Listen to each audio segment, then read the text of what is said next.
صلی اللہ علیہ وسلم نے اس وقت جب آپ کے گرد صحابہ کی ایک جماعت بیٹھی ہوئی تھی فرمایا کہ مجھ سے بیعت کرو اس بات پر کہ اللہ کے ساتھ کسی کو شریک نہ کرو گے، چوری نہ کرو گے، زنا نہ کرو گے، اپنی اولاد کو قتل نہ کرو گے اور ناعمدن کسی پر کوئی ناحق بہتان باندھو گے اور کسی بھی اچھی بات میں اللہ کی نافرمانی نہ کرو گے۔ جو کوئی تم میں اس عہد کو پورا کرے گا تو اس کا ثواب اللہ کے ذمہ ہے، اور جو کوئی ان بری باتوں میں سے کسی کا ارتکاب کرے اور اسے دنیا میں اسلامی قانون کے تحت سزا دے دی گئی تو یہ سزا اس کے گناہوں کے لیے بدلہ ہو جائے گی، اور جو کوئی ان میں سے کسی بات میں مبتلا ہو گیا اور اللہ نے اس کے گناہ کو چھپا لیا تو پھر اس کا معاملہ اللہ کے حوالے ہے، اگر چاہے معاف کرے اور اگر چاہے سزا دے دے۔ عبادہ کہتے ہیں کہ پھر ہم سب نے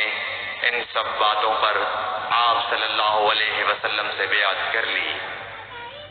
صحیح بخاری حدیث نمبر 18۔ رسول اللہ صلی اللہ علیہ وسلم نے اس وقت جب آپ کے گرد صحابہ کی ایک جماعت بیٹھی ہوئی تھی فرمایا کہ مجھ سے بیعت کرو اس بات پر کہ اللہ کے ساتھ کسی کو شریک نہ کرو گے، چوری نہ کرو گے، زنا نہ کرو گے،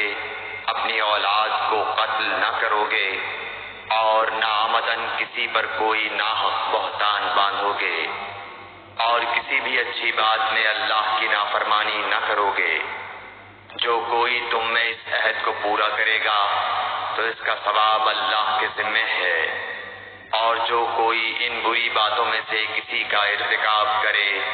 اور اسے دنیا میں اسلامی قانون کے تحت سزا دے دی گئی تو یہ سزا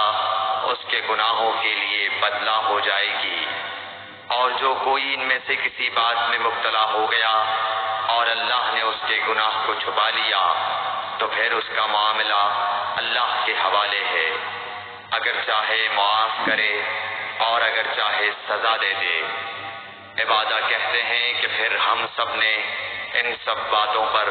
آپ صلی اللہ علیہ وسلم سے بیعت کر لی۔ صحیح بخاری حدیث نمبر 18۔